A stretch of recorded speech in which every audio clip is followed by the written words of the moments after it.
안녕하십니까, 김백현입니다. 반갑습니다. 화면 이래도 좀 보이시죠? 그 자료가 그 안에 있는 거랑 거의 동일합니다. 자, 여기 이제 재수생 부모님과 그 다음에 고3 부모님이 계시는데요. 저도 아들이 3학년입니다. 3학년이고요. 초등학교 3학년. 그래서 저도 설명회 자주 가고 있고요. 그리고 설명회가 되게 중요한 자리란 걸 누구보다 다 알고 있고, 저도 이제 애가 하나이기 때문에요. 그 설명회뿐만 아니라 정보가 많이 없습니다. 그래서 이제 준비하면서 많은 정보를 여기다 집어넣으려고 노력을 했고요.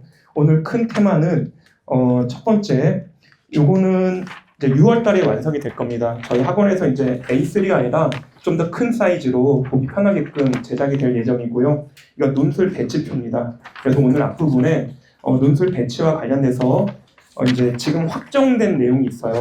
그래서 최저 등급하고 내신 반영에 대한 간단한 얘기를 드리고, 그 다음에 미리 이제 어머님들 시간을 좀 줄일 수 있는 그런 팁이 요 안에 있으니까 요거 말씀을 좀 먼저 드릴 거고요. 그 다음에 두 번째는 지금 3월 달에 제일 중요한 게 논술의 어떤 개념이라든지 우리 자녀가 어떻게 논술을 준비해야 되는지, 논술이 다른 전형과 비교해서 어떤 위치에 있는지를 여기다 넣어놨습니다. 그래서 두 번째 이야기는 여기서 진행을 할 겁니다. 그래서 순서대로, 그리고 여기 나와 있는 이 PPT는 여기 있는 것을 그대로 캡처해서 보여드리는 거니까 하나씩 따라오시면 좋습니다. 자, 그 다음에 세 번째 테마는요.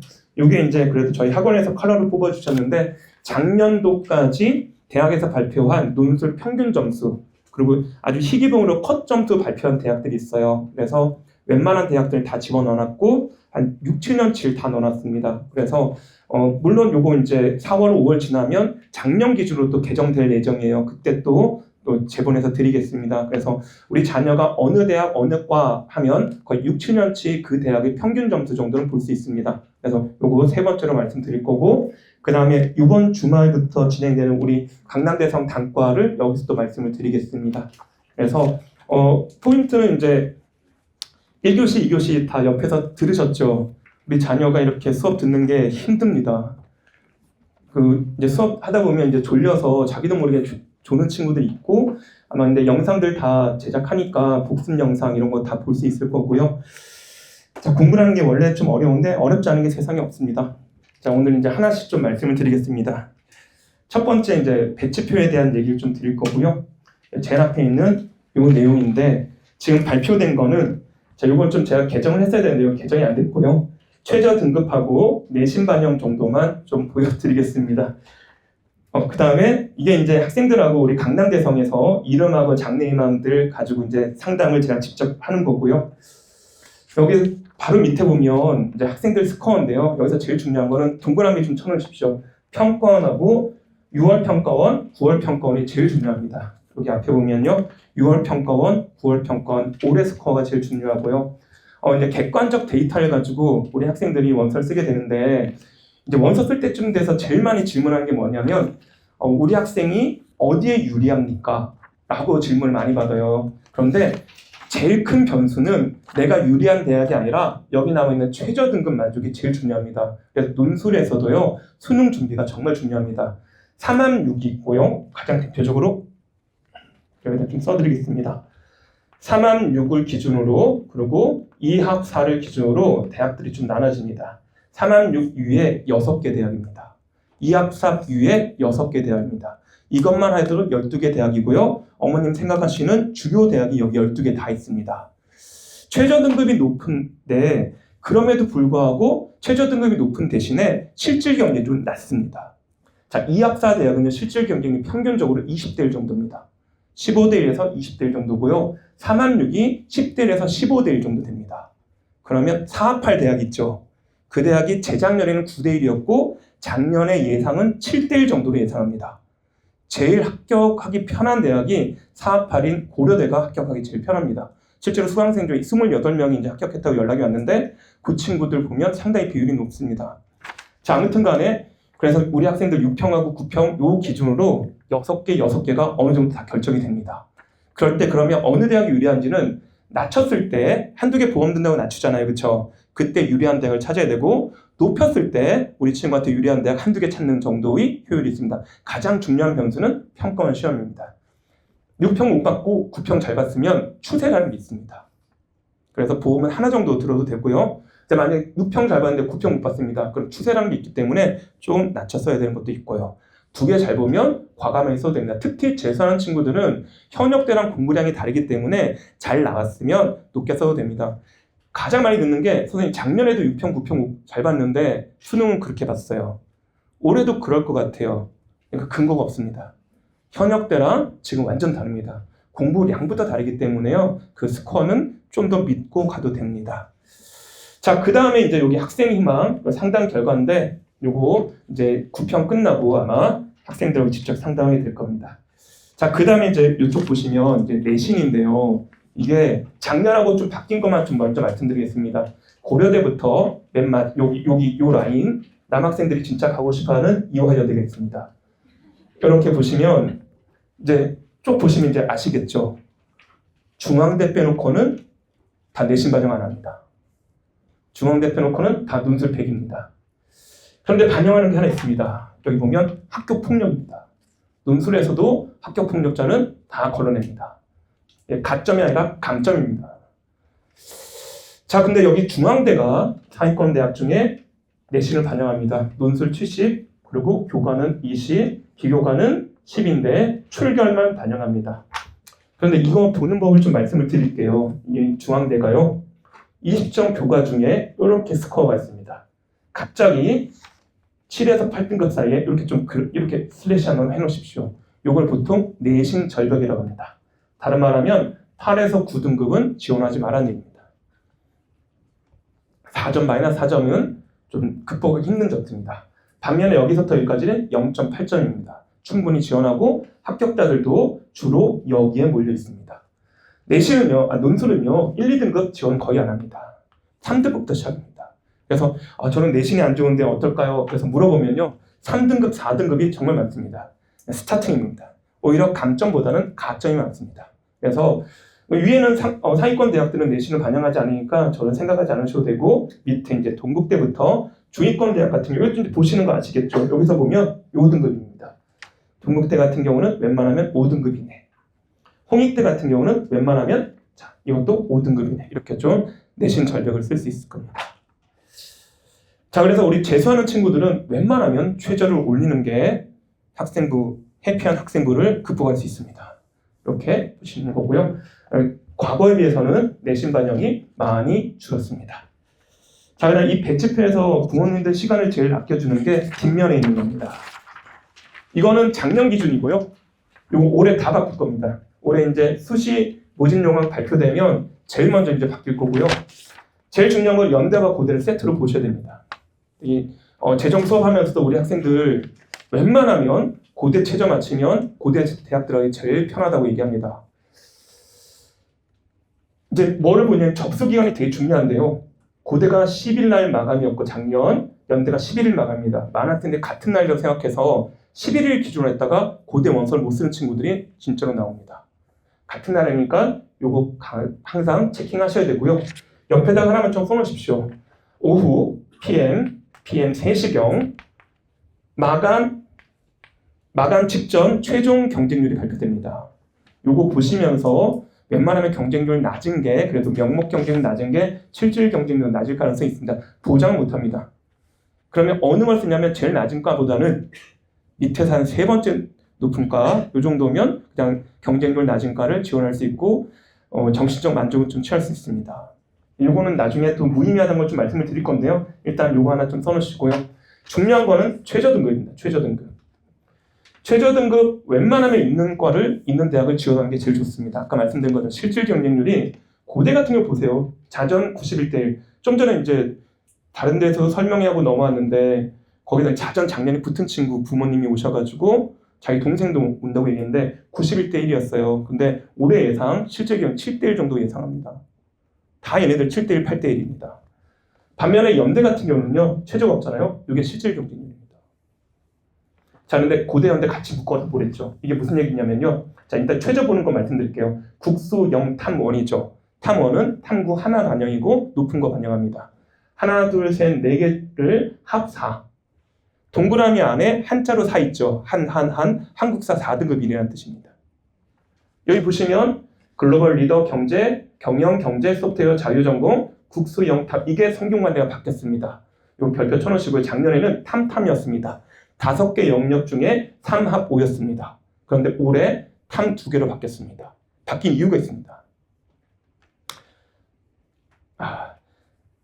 모든 대학이요. 학생부, 그리고 논술, 수능으로 들어온 친구들이 학업 능력을 다 평가합니다. 1학년 때 평가하고 2학년 때 평가하고. 근데 지금 들리는 말로는요. 학생부로 들어온 친구들은 웬만하면 다 앞에 앉습니다. 여기 앞에 앉으신 분들 내신 잘 따는 분들입니다. 반면에 중간 넘어가면요. 수능 위주로 준비하는 친구들이 중간 넘어 있고요. 맨 뒷자리나 안 들어온 친구는 논술 전형이라고 얘기합니다.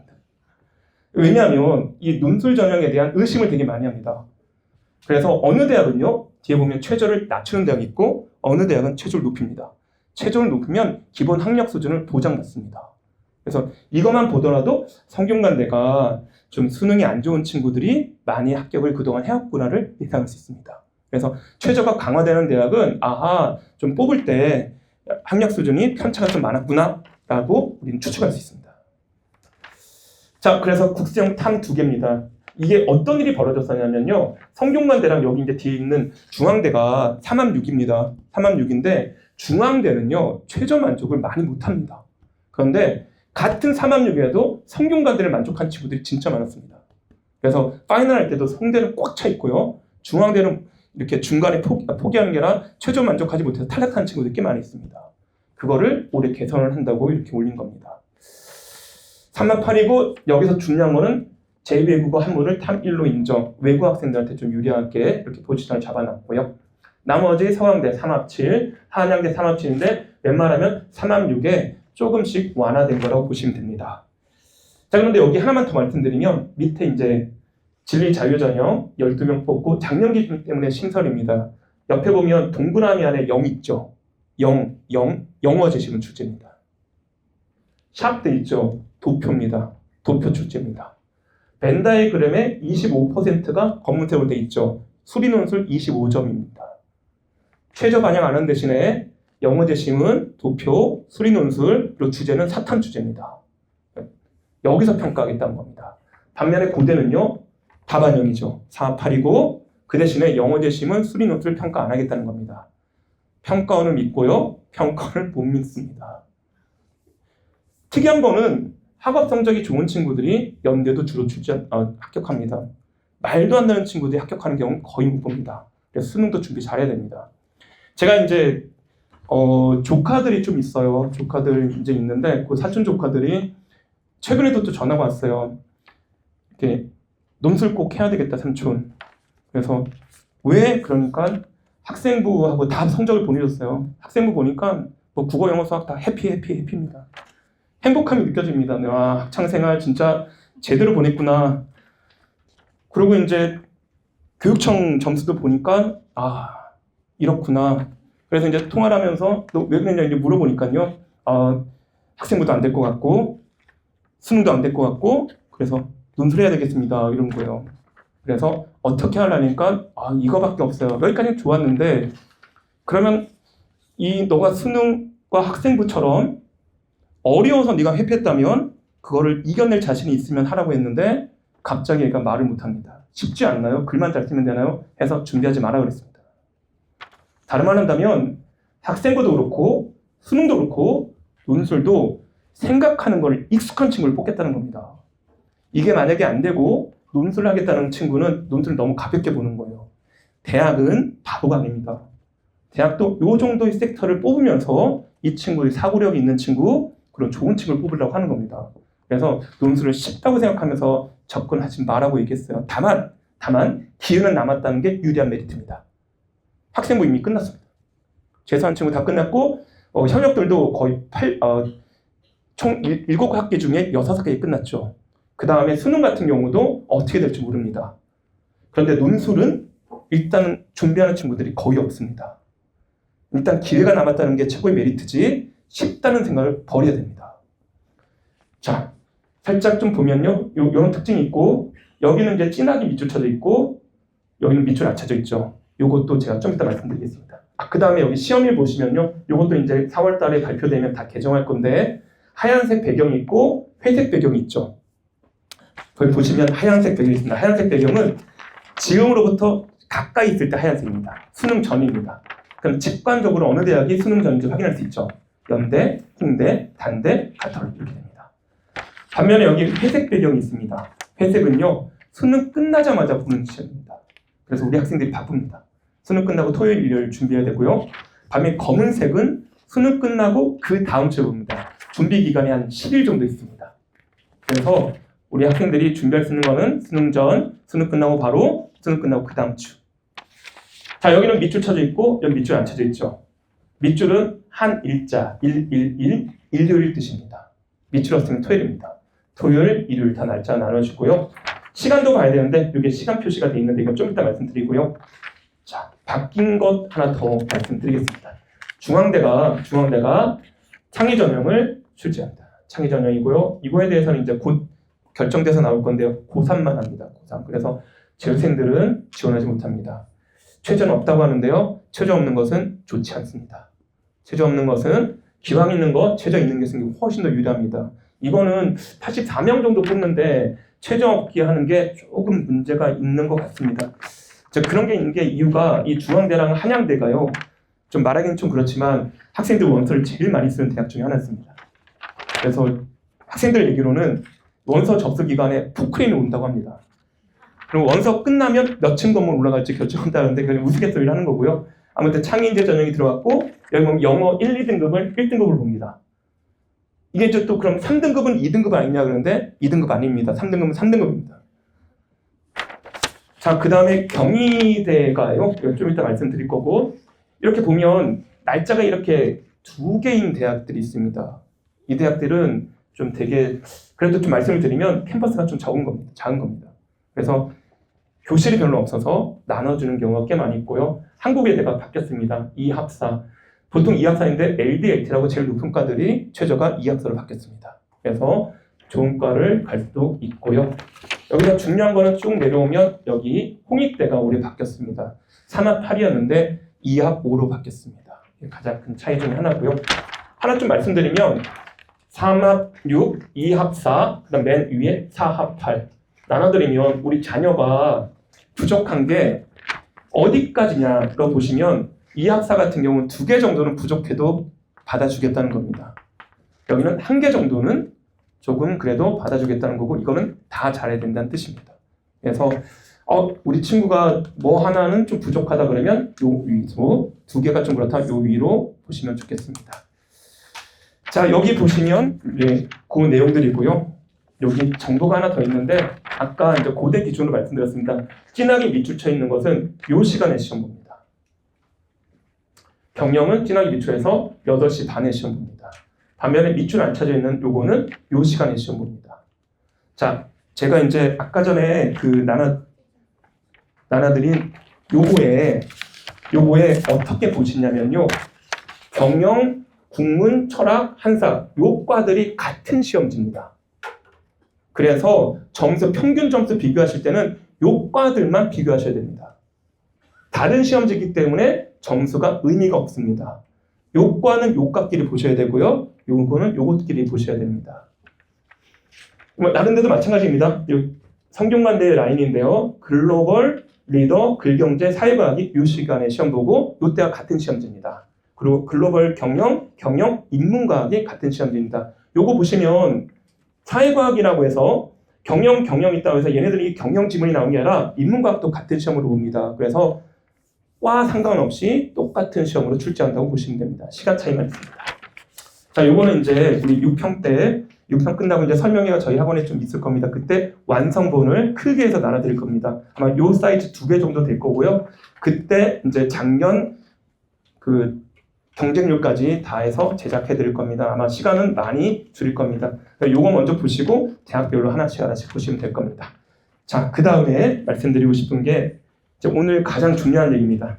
학기 초에 여기 어느 정도 잡혀야지만 우리 학생이 시간 낭비 없이 응수를 준비할 수 있습니다. 자, 요거는 이제 논술 전형 위치인데요. 이거 아까 살짝 좀 말씀을 드렸습니다. 학생부는 1년 6개월, 우리 재수생들은 이게 다 끝났죠, 그렇죠? 논술 준비 기간 N월이고요. 수능은 준비 기간 N년이라고 했습니다. 정말 많이 준비하고 있습니다. 자, 학생부는요. 학생부 수준에 맞게끔 우리가 지원을 합니다. 학교별로 전교 몇 등이면 어디 들어간다 이런 것들이 데이터가 나와 있고요. 최대한 그걸 찾으려고 노력하고요. 자, 수능 같은 경우는 이건 개인 성향이 좀 있긴 있지만 제가 보기에는 적정 라인에서 조금 낮추는 경향도 있습니다. 좀 높이는 경향도 있는데 상당히 마음은 쫄립니다. 반면에 논술 전형의 가장 큰 특징은요. 첫 번째입니다. 상향 지원이 기본입니다. 학생부랑 수능에서 갈 수 있는 것보다는 높겠습니다. 여기서 갈 수 있는데 여기서 갈 필요는 없습니다. 그래서 과를 높이거나 대학을 높입니다. 과를 높이거나 대학을 높이는 게 기본이고요. 학생부 준비하기 위해서는 교과, 비교과 준비하지만 수능에서도 뭡니까? 5개, 6개 영역에 많은 시험을 봅니다. 근데 논술은 이 80분이 고대고요. 120분이 연대입니다. 이 정도에서 판결이 납니다.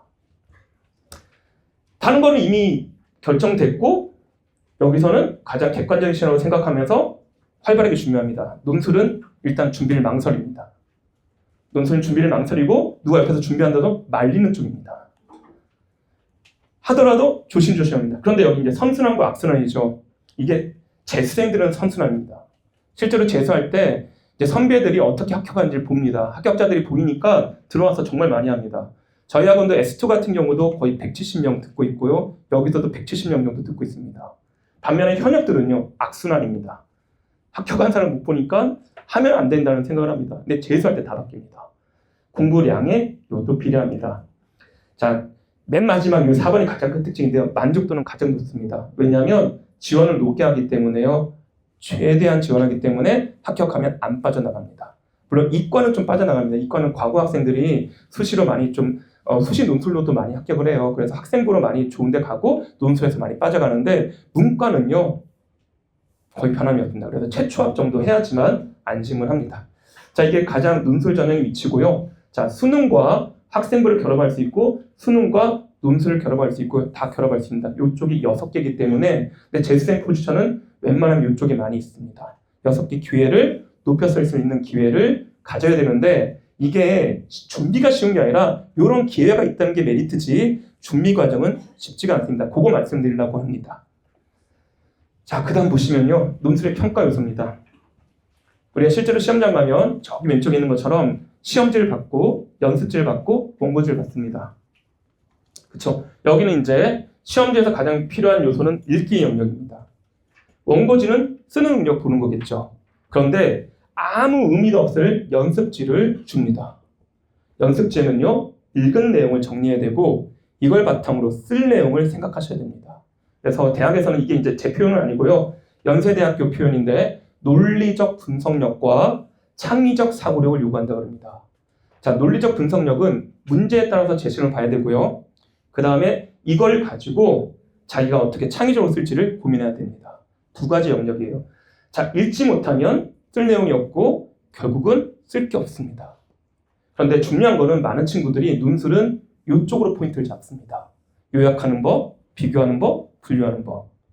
저도 처음 강의할 때는 리라이팅 첨삭부터 해가지고 쓰기 위주로 많이 했습니다.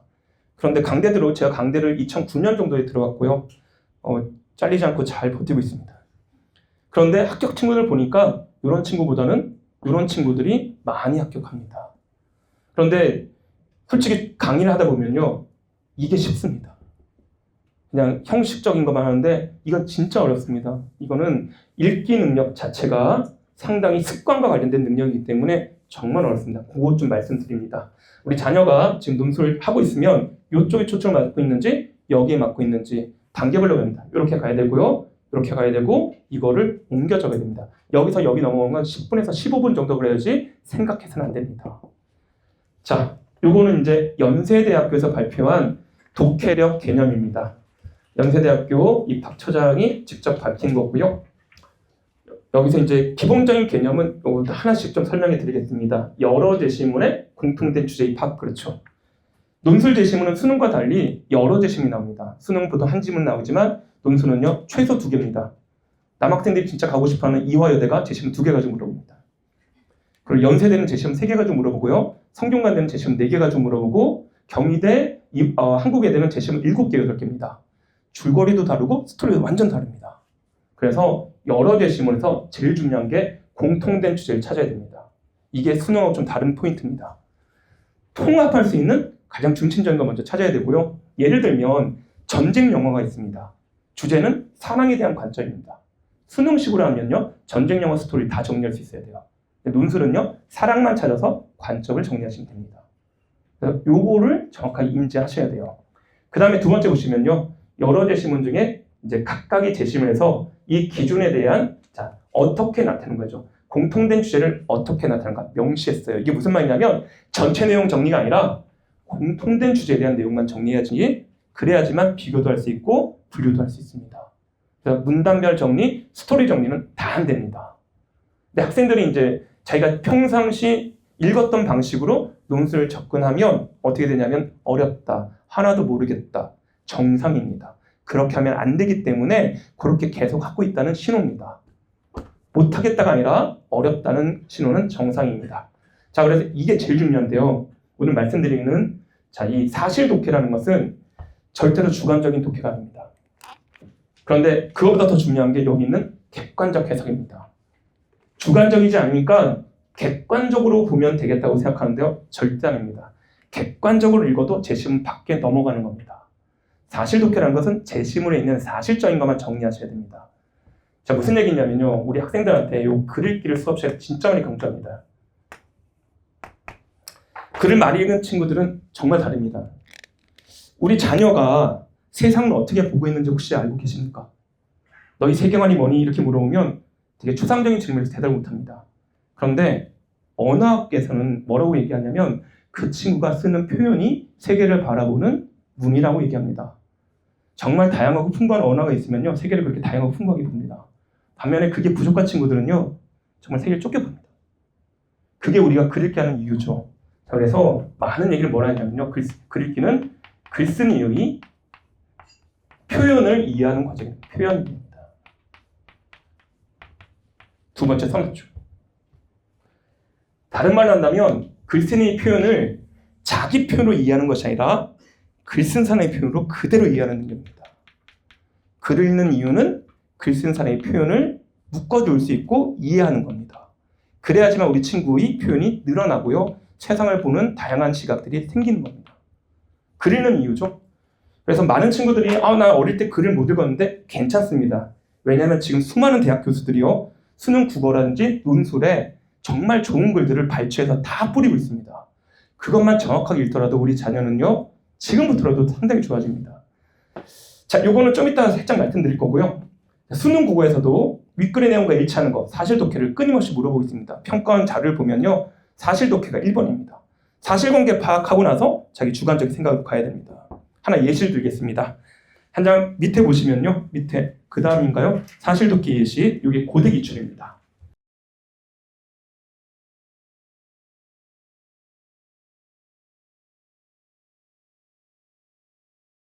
자, 포인트 1부터 8까지 정리하면요. 딱 세 가지입니다. 첫 번째, 논술은 어려운 것이 정상입니다. 오히려 쉬운 것이 비정상입니다. 쉽다는 착각 아니면 진짜로 쉬운 문제를 보고 있거나. 두 번째는 어려운 과정이 지나야 쉬워진다는 겁니다. 논술 수업은요. 이걸 없앨 수는 없습니다. 다만 이걸 단축시키는 게 포인트죠. 그래서 첨삭이라는 것이 있고 그래서 계속 심화 첨삭도 있고요. 자, 그 다음에 글쓰기 위주로 준비할 경우는 보통 쉽다는 착각이 많이 빠지고 있습니다. 다른 말로 하면 저도 이제 초창기에 그랬어요. 내용 다 알려주고 글 써오면 글 형식 봐주고 그리고 다시 써오면 또 형식 봐주고 칭찬 많이 합니다. 왜 형식 맞췄으니까. 그런데 읽기 태도가 바뀌지 않으면 요 글쓰기는 의미가 없습니다. 그러다 보니까 계속 습관이 안 바뀌면 정말 잔소리 많이 합니다. 자, 3월 논술 전략 이렇게 좀 말씀드리는데요. 지금은 요 사실 독해에 집중해야 됩니다. 모든 시험이요. 요걸 기준으로 사실 독해를 기준으로 표현력을 물어보는 게 써놨습니다. 성균, 중앙, 경희, 한국외, 이화여대, 숭실대가 사실 독해를 가지고 표현, 쓸 내용을 물어봅니다. 반면 밑에 사실 독해를 바탕으로 좀 전에 했던 바탕으로 뭘 하시오 있잖아요. 그쵸? 아까 판매 그렇게 물어보는 대학이 고대, 연대, 서강, 한양, 건국, 동국 이렇게 됩니다. 그래서 지금 시점에서는 뭐가 가장 완성돼야 되냐면 사실독해, 사실관계 파악해야 되고요. 자기 주관과 어떤 객관적인 개념을 집어넣지 않고 있는 그대로 정리하는 능력. 이게 정말 간단한데 많은 친구들은 힘줘서 뭔가 하려고 합니다. 그러니까 있는 그대로 보지 못하는 경우가 꽤 많이 있습니다. 자, 그 다음에 요거는 최저등급 전형입니다. 논술에서 제일 중요한 것 중에 하나가 또 최저등급 맞는 건데요. 이렇게 말씀드릴게요. 저희 이제 논술 강사들이 수능 끝나고 제일 관심 있는 영역이 어느 영역인지 혹시 아시나요? 영어입니다. 영어 1등급 퍼센티지가 높으면 최저등급 만족하는 친구 많습니다. 근데 작년 기준으로 3% 내려갔잖아요. 최저등급 확 떨어집니다. 그래서 이 영어 등급을 많이 걱정을 하는데 올해는 영어를 좀 쉽게 낸다고 얘기가 나오죠. 그렇죠? 작년에 어려워서 뭐 평가원 좀도 갈리고 그래가지고 영어가 좀 중시되는데요. 그거보다는 자, 첫 번째 사탐 한 개를 무조건 1등급 만들어야 됩니다. 이러면 최소 2합산은 지웠군요. 최소 2합산은 만족합니다. 그러면 서울에 있는 상위권 12개 대학이 자기 가시권으로 됩니다. 무조건 이거는 이제 현역들 얘기하는 건데요. 영어랑 국어와 수학은 등급 올리기가 되게 힘듭니다. 그래서 먼저 시작하는 경우가 있습니다. 근데 말 그대로 진짜 힘듭니다. 힘들다는 것은 힘듭니다. 이거부터 하나 먼저 잡아야 됩니다. 재수생들이 좀 현역보다 유리한 게 사탐이 좀 강합니다. 다른 말로 하면 최저가 유리합니다. 다른 말로 하면 실증 경력이 떨어집니다. 그래서 합격률 상당히 높습니다. 그래서 그리고 하나 정도는 1등급 맞아봐야지만 어느 정도 준비하면 1등급 되는지를 알게 됩니다. 수업만 들어서는 절대 1등급 안 나와요. 자기 게 있어야 되고 자기 교과서 보면서 빠진 거 다 정리해야 되고 빈틈없이 중요하지만 1등급 나옵니다. 실수로 아닙니다. 그 실수가 몇만 명이 하는 실수입니다. 너 혼자 하는 실수가 아니라는 얘기를 꼭 합니다. 그래서 1학기 내에 사탐 1등급 하나 정도는 완성하는 것이 논술 전형에서는 최저등급 포인트입니다. 자, 이거 대학별 논술 특징인데요. 요거 좀 말씀드리려고 요거를 좀 제작했습니다. 요거는 좀 되게 두껍죠. 대학별로 학과들 다 있고요. 그 다음에 한 6년치, 7년치 자료들이 다 있습니다. 그래서 어느 대학, 어느 과 가려면 이거 다 뒤져보면 되는데 물론 자세하게 발표한 대학이 있고요. 자세하지 않은 대학이 있는데 이거 통틀어서 하나만 말씀드릴 게 있습니다. 일단 그래도 좀 보겠습니다. 한 장을 좀 넘기시면 연세대학교가 제일 앞에 있습니다. 자, 연세대학교 이제 작년 기준입니다. 올해도 별로 궁금하지 않거나 이미 알려진 내용만 발표한 그 이유는 의문을 좀 많이 갖겠습니다. 왜냐하면 충원율 이런 거 별로 관심이 없거든요. 제일 관심 있는 게 과별 커트라인입니다. 커트라인. 그런데 많은 대학이 커트라인을 발표하지 않습니다. 많은 의문을 갖고 있었고요. 한 장 더 넘기시면 6페이지 하단 충원율이 나옵니다. 충원율. 그렇죠? 왼쪽은 문과고요. 오른쪽은 이과입니다. 문과는 거의 회전이 없습니다. 이과는 정말 많죠? 이제 여기 써놨지만 과학과 학생들이 진짜 많습니다. 자, 논술 점수에 대해서는 오른쪽 하단이 있습니다. 7페이지 하단. 요건 이제 대학교 발표고요. 연세대학교 입학처에서 발표합니다. 매년 바뀌기 때문에 그냥 참고만 하세요. 과 단위로 편차가 발생. 요 별표 쳐놓으십시오. 다른 말 한다면 경영 경제가 항상 높은 게 아닙니다. 어문 계열이 높을 때도 있고요. 이건 좀 이따가 말씀드리겠습니다. 한 장 더 넘기시면요. 논술 점수 분포 현학인데요. 이것도 별로 의미가 없습니다. 왜 의미가 없냐면 인문 계열입니다. 인문 계열. 과별 자료가 아닙니다. 그 이유를 좀 말씀드리는데 어디 보시냐면요. 11페이지 보시면 됩니다. 과거에 연세대학교 논술 점수 발표인데요. 역시 계열별로 발표했습니다. 11페이지 상단. 문과대학만 별표 치시면 됩니다. 문과대학 왼쪽에 있는 거 별표 치시면요. 여기 이제 어문 계열이 들어가는데 스펙트럼이 되게 넓죠. 표시해놨습니다. 최고 득점도 경영 경제보다 높고요. 최저 득점도 경영 경제보다 낮습니다. 이게 무슨 얘기냐면요. 어문 계열 평균 2명이나 3명 뽑습니다. 정말 작게 뽑죠. 경영 경제 보통 한 10명 정도 뽑습니다. 그러면 낮은 대학이 유리할까? 모집단이 많은 게 유리할까? 적은 게 유리할까를 많이 얘기합니다. 이게 어떤 게 있냐면 통계학적으로 모집 단위가 적으면요 변동폭이 큽니다. 확 높거나 확 낮습니다. 그래서 논술 준비가 안 된 친구들은 그냥 웬만하면 어문 계열 쓰라고 합니다. 운 좋게 낮은 과를 선택할 수 있습니다. 반면에 요 모집 단위가 많은 과는요, 변동성이 낮습니다. 그래서 좀 준비한 친구들은 경제 경영 쓰라고 합니다.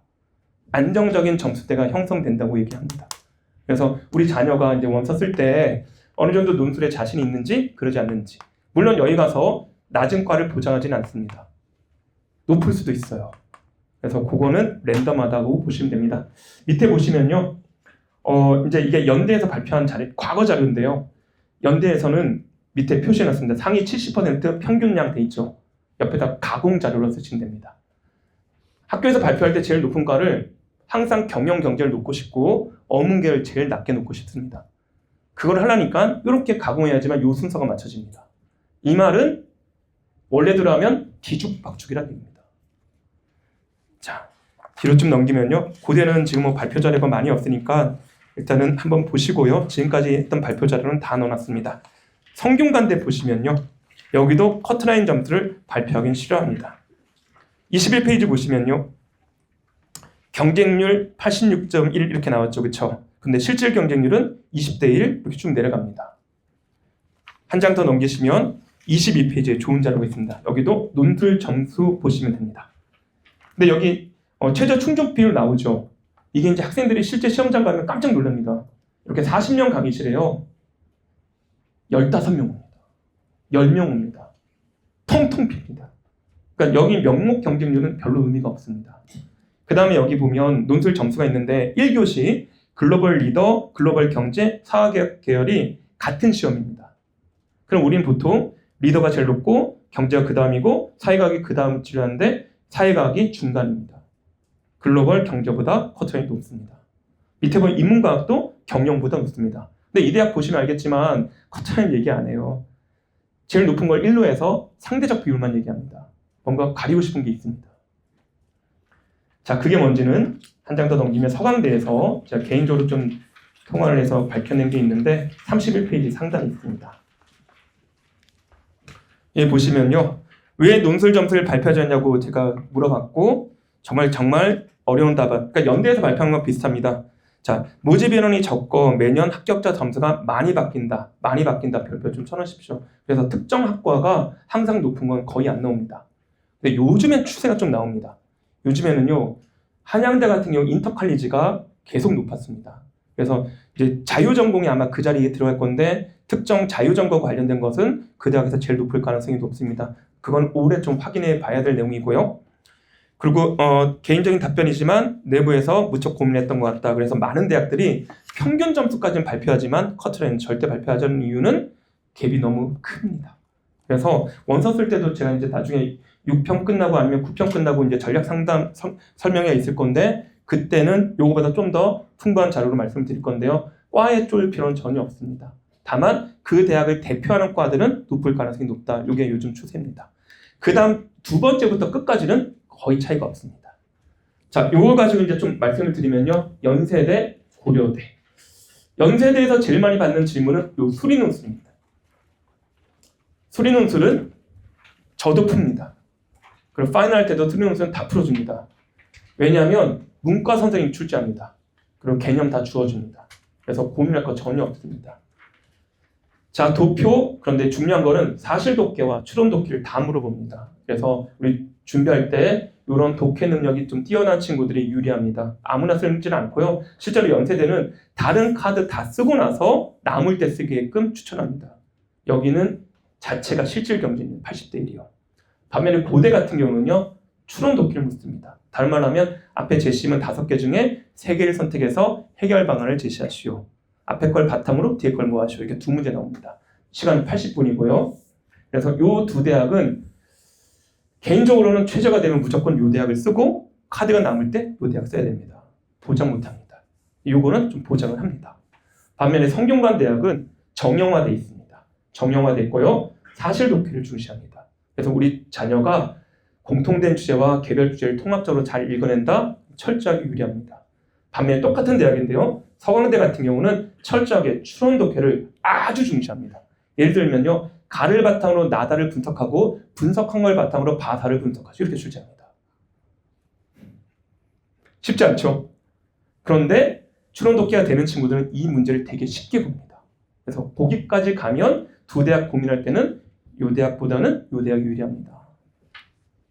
자, 그 다음에 한양대, 중앙대인데요. 한양대는 90분, 인문 한 문제, 1200자, 상경. 그랬는데 여기서 한양대에서 혹시 이제 상경계열 준비하는 친구들이 제일 중요한 게 수리논술입니다. 수리논술. 수리논술은 절대적으로 수학과 교수가 출제하기 때문에 수능 수학 1등급, 2등급 친구들만 붙습니다. 3등급 붙은 거는 거의 못 봅니다. 2등급까지는 돼야지만 상경계열 지원합니다. 수학과 교수가 출제합니다. 변별 잘 됩니다. 문제 잘 만듭니다. 그리고 주로 추론독기 묻습니다. 상경계열 아니고 인문계열 추론독기 물어봅니다. 그래서 굳이 상경계열보다는 인문계열 수비가 안 되면 추천하고요. 중앙대는 이렇게 가장 특징이 완성된 글이고 7번이 제일 포인트입니다. 세 문제 다 대학에서 요구하는 특별한 포인트들이 있습니다. 문단 나누면 안 되고 그리고 나열식 서술도 있고 되게 특이합니다. 540자인데요. 완성된 글을 요구합니다. 총 11개의 문장으로 서술을 해야 되는 그런 게 있습니다. 그래서 이 대학은 되게 특이합니다. 자, 그 다음에 경희대와 한국의대가 있는데 경희대는요. 제가 생각하는 가장 유니버시티입니다. 스펙트럼이 제일 높습니다. 제일 높은 경희대 한의대가 있고요. 스포츠의학과가 1합 3에서 좀 제일 낮은 과가 있습니다. 그래서 성적이 상위권, 중위권, 하위권 다 지원할 수 있습니다. 여기서도 사실독해, 추론독해 모두 중요하고 경희대 논술 포인트 좀 잡고 들어가야 되는 대학 중에 하나고요. 특징은 주제를 제시하지 않습니다. 그래서 재심은 6개 읽기를 줄 때 분류하시고 그럴 때 첫 문장이 여기 따라서 했는데 첫 문장이 공통된 주제를 밝혀줘야 됩니다. 재심문들의 공통된 주제는 뭐다. 여기서부터 채점이 들어갑니다. 요걸 맞춰야지만 뒤에 의미가 있고 요거 틀리면 다 감점입니다. 채점하기 정말 편하죠. 첫 문장 봐서 주제가 틀리면 그냥 다 멀어집니다. 자, 한국예대는요. 이거 특이합니다. 이 대학은 첫 번째 보면 독해 수준이 되게 쉬운 편입니다. 그리고 400자 정도 글쓰기이기 때문에 이 한국예대는 표현력도 별로 요구하지 않습니다. 독해력만 되면 가장 유리한 대학입니다. 그래서 우리 자녀가 글쓰기 힘들어 그러면 외대 정도는 노려볼 수 있습니다. 그렇지만 사실독해, 추론독해 다 물어보고 분량 준수가 포인트입니다. 난도는 제일 낮습니다. 그래서 쉽게 가르치고 싶으면 한국예대 문제만 가져오면 됩니다. 근데 그럴 수는 없습니다. 다른 대학 어렵게 준비하면 이 대학은 정말 쉽게 느껴집니다. 자, 그 다음 이화여대입니다. 이화여대는 재심은 2개로 주로 출제하고요. 인문은 영어지문, 상경은 경제도표. 자, 특이하게 이 대학은 미가식을 요구합니다. 2개를 비교하라 그러면 재심은 가요약, 재심은 나요약, 맨 마지막 비교글 씁니다. 다른 대학은 비교 먼저 쓰고 이유를 쓰지만 이 대학은 이렇습니다. 채점표 보면 먼저 정리하지만 그 다음 비교가 의미가 있다. 이런 식으로 갑니다. 그래서 이런 것들 좀 정리가 다 될 거고. 근데 이게 반나절이면 다 따라갑니다. 이걸 1년 커리로 갈 수가 없습니다. 표준 답안 몇 번만 옮겨 적으면 다 몸에 익습니다. 문제는 바로 있는 이런 독해 능력이죠. 자, 건국대는요. 여기서도 이제 상경계열 수리논술입니다. 수학과 교수가 출제합니다. 어렵지만 중요한 건 변별 안 됩니다. 이 말은 무슨 말이냐면 4등급도 합격합니다.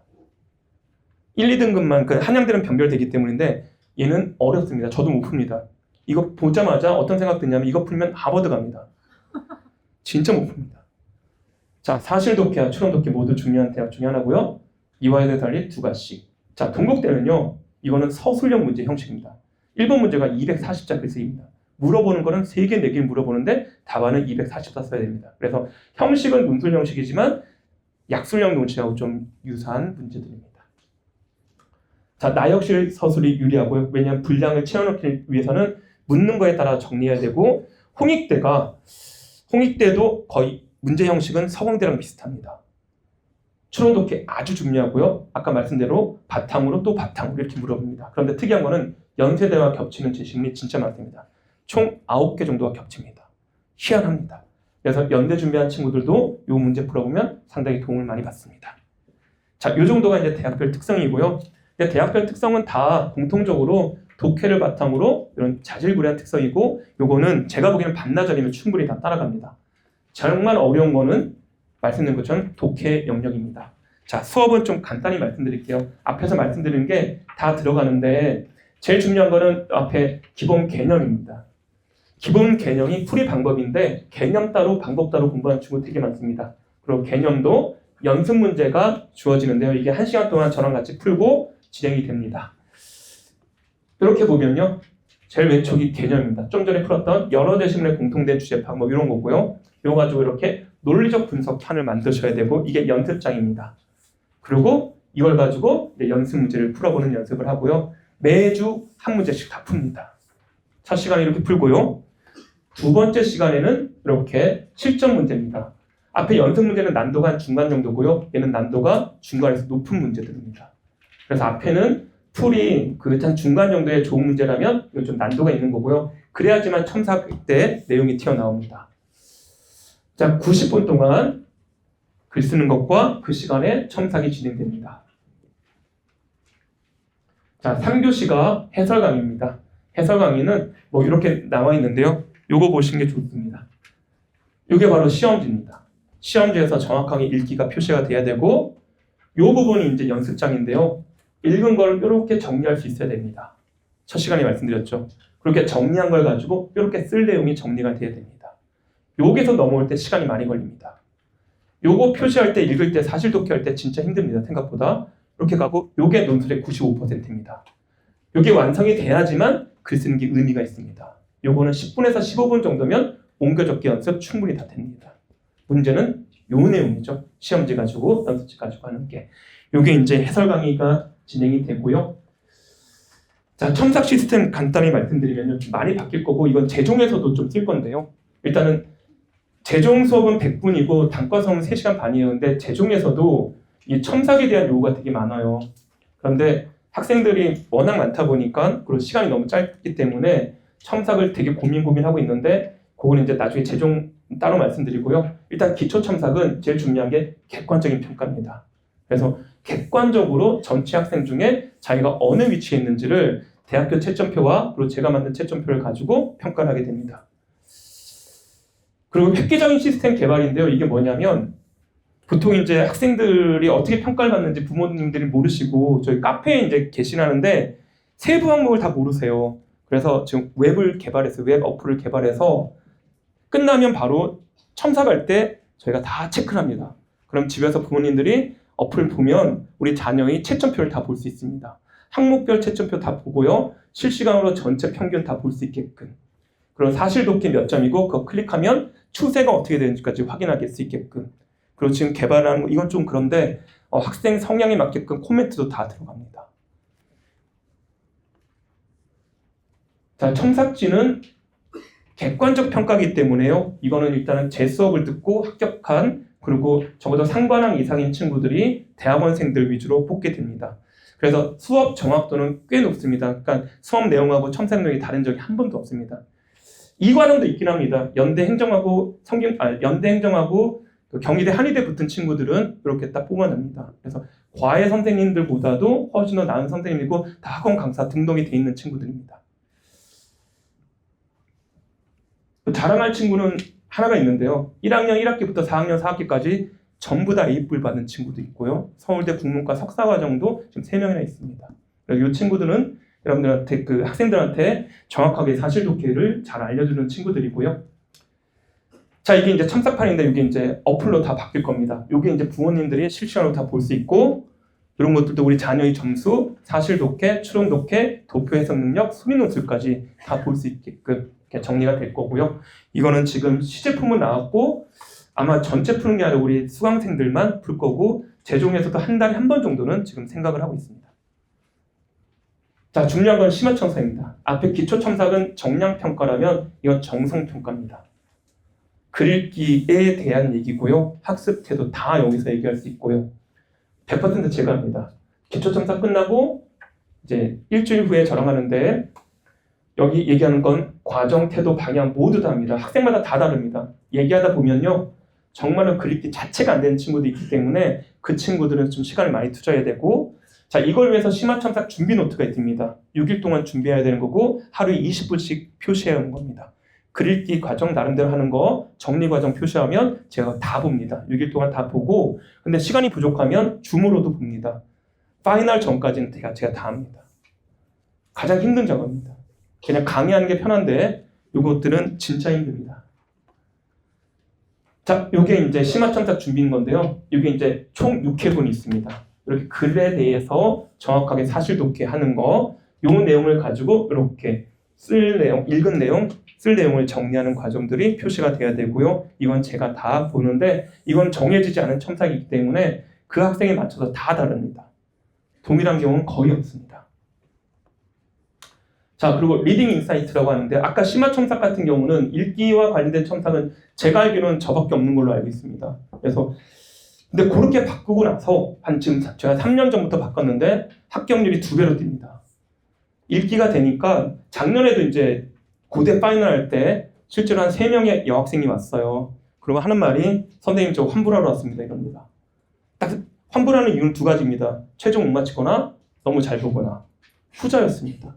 그러니까 여기 우리 S2 학생이었는데요. 그 학생들이 국어 때문에 재수했다가 고대 논술 준비하다가 이제 점수가 다 좋게 나와서 아마 서울대로 가는 걸로 알고 있습니다. 자, 리딩 인사이트도 아마 처음 하는 건데요. 여기 보면 매주 금요일 밤 10시입니다. 이때 저희 카페에 이 게시판을 이용하는데요.